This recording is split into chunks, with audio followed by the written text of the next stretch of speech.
Okay, so welcome to the other part of this series that we're talking about why do people make the decisions the way they make them. In the previous video we said that you have what you call beliefs, and these beliefs are the basis that people have to make their value systems, and we are not interacting with any dilemma directly. For example, I'm given the option of forging some documents in a procurement department, but if in any case that I do comply, I'm likely to be rewarded with some money. Now, I am not interacting with that event as it is. I'm interacting with my beliefs and value systems about that event. Now, something we did not mention previously is that beliefs and value systems, there are some that are cast in stone because of genetics per se, but mostly all beliefs and value systems are things that are always changing. They can change based on the environment, can change based on the context, they can change based on the internal or external pressure, as we shall see much later. Now, you have your beliefs, you have your value system. These are guiding your decisions. Another thing that will be guiding your ethical decisions is how twisted is your reality as you see it. And twisted in this sense, this is a word that I'm coining, but it basically means, are you in touch with reality? Are you in touch with reality? Very few people, every person does three things whenever they are given information. They will either generalize that information, distort that information, or delete part of the information that they have received. And the reason is that we cannot deal with all the information in totality. And some of the things that are created when we do these three things over here is, some of the reasons why we do these three things over here is because of something in behavioral psychology which is called cognitive dissonance. This has to do with the fact that this is where I am at, and this is where the belief says we are. In other words, where I would like to be and where I am is not the same thing. Let me just give you an example of what we mean by cognitive dissonance. I just discovered I failed an exam for unit, for example, unit ethics, God forbid. I failed it, and I cannot explain why, because I was so sure I had passed that unit. Therefore, to solve this cognitive dissonance between point A and point B, I'll say it is Dr. Chege's fault over here. Now, this is where a person wants to hold two conflicting beliefs within the same environment, per se, mental environment. There are two beliefs that are complete opposite of each other, but for them to coexist, there must be a rationalization around it. Another one would be, maybe you discovered you have HIV. This is not what you want. Therefore, you must come up with something. For example, an example of this thing would be, the test is faulty. I have to do another test. This is a way of trying to reduce the amount of cognitive dissonance over here, and you're deleting or distorting and generalizing certain information. Another example would be, you did a pregnancy test over here and it came out positive. That means you're pregnant. Congratulations. But it is not something you wanted. You wanted to complete your campus studies and so forth and so forth. Therefore, to rationalize it again, you say, well, the test again does not work. Over here, we're just basically trying to have two belief systems coexist within each other. Now, the problem is that all this is a form of what you call cognitive distortion. I'm trying to distort reality to fit the narrative which I am interested in. I'm trying just to distort reality. And this is why it is possible for Jesus Christ to come and say, love your neighbor as you love yourself. But then someone does something to you, and first thing you just slap them, and you have to come up with a rational explanation as to why. The reason why you're trying to explain yourself is not because you're a very good citizen and you want to be understood and justified, God forbid. No. The reason why you're trying to explain yourself is to reduce the amount of cognitive dissonance that you are experiencing at that particular moment, because each and every person in the class knows you to be the preacher or the born-again Christian or the Muslim and so forth and so forth, and you have done something that is in total contradiction with the faith that you hold. Again, cognitive dissonance. I'm basically trying to distort reality. Now, all of us are distorting reality, and some of the reasons why we make the poor decisions that we do is because one way or another we are doing these three things. We are deleting information, we are distorting it, or we are generalizing things that we shouldn't be generalizing. So let us see some of the forms that we have of cognitive distortions. And the reason why we are shedding light on this thing is because as we go through the various case studies, we will notice that there are certain things that are not adding up in terms of the belief systems that a person held, who they were as a person, yet they made those decisions. Why? Perhaps one, there were biases, perhaps two, there were cognitive distortions. So let us look at the first distortion, and this one we shall call the all or nothing thinking.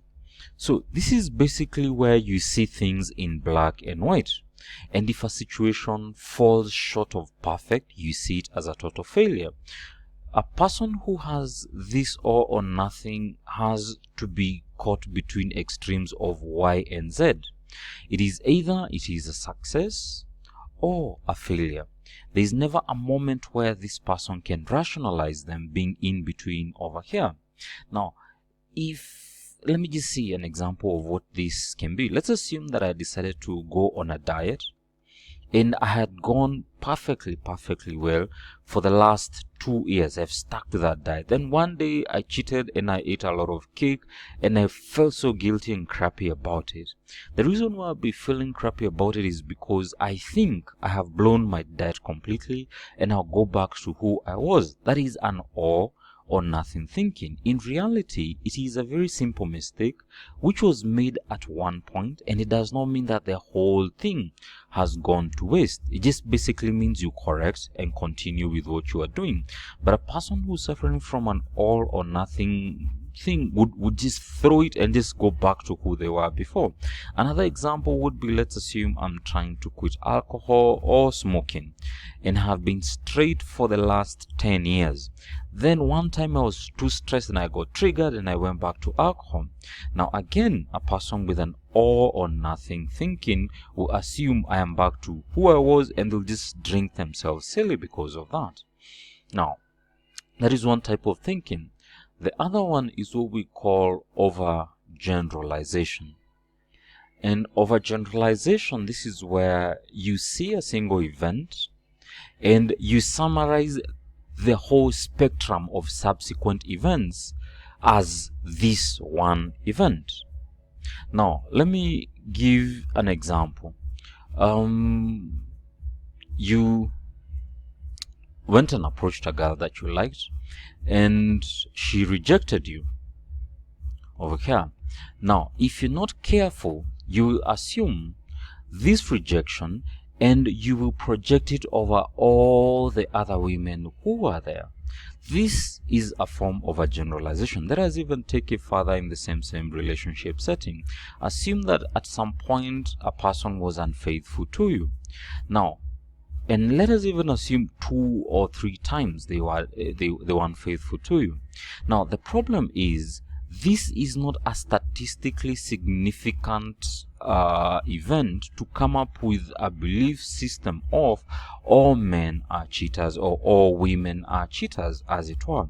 It is basically an isolated event which acts as a basis of every other interaction with the male species or the female species. That is a form of overgeneralization. Everybody is not like that. Every man is not like that. Every woman is not like that. There are possibilities that you can find a divergent person who's loyal.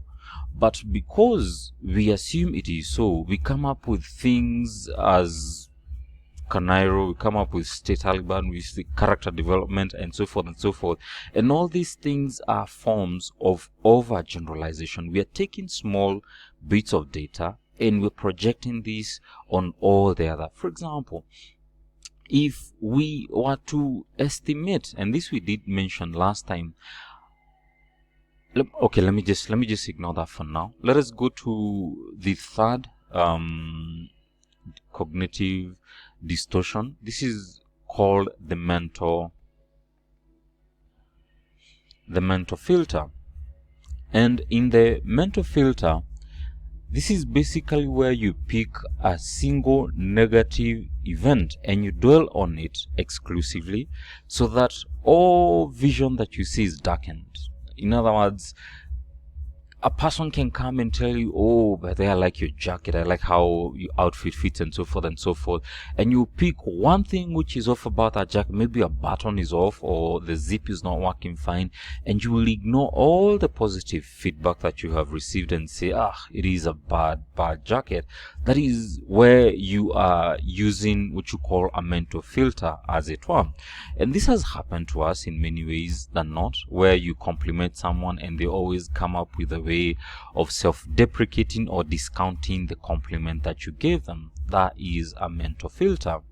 Now we go to the fourth one, and this is where we say you're jumping to conclusions. That's another type of a cognitive distortion. Now you interpret things negatively when there are no facts. It is a form of mind reading, where you have a feeling about something and you assume it is truth, and you ignore every other thing, or you ignore the fact that you do not have facts to support what you have believed in. Now there are very many examples of this, but we can only have them in two forms. One, it is where you're doing mind reading. Two, it is where you're using fortune telling, or what we call magical thinking. For example, an example of my mind reading. Let's assume I enter my class as Dr. Chege, and the whole class just burst out laughing. I'll just think to myself, they're laughing about me, but it could be something else other than that. But I jumped into conclusion disregarding the facts. Another one, where I, for example, maybe call my wife and I say she didn't pick the first time, she didn't pick the second time, and I try to send her a message on WhatsApp. I didn't get any reply, but I can see her online, and I'll think, what the hell is going on? And my mind will go all over the place to assume things which are not based on reality. That is a form of jumping to conclusion. It is not, you come up with something that is not based on facts. For example, you are afraid that you will go to jail if you're caught doing 1, 2, 3. So in retrospect and in view of that, you decide, let me cover up my misdeeds, as it were. That is jumping to conclusion. You will be caught doing something bad, therefore you decide, let me cover up what I have done. That is a form of jumping into conclusion, and we shall see this further as we continue. So in the next video, I'll be covering the other four cognitive distortions. Thank you.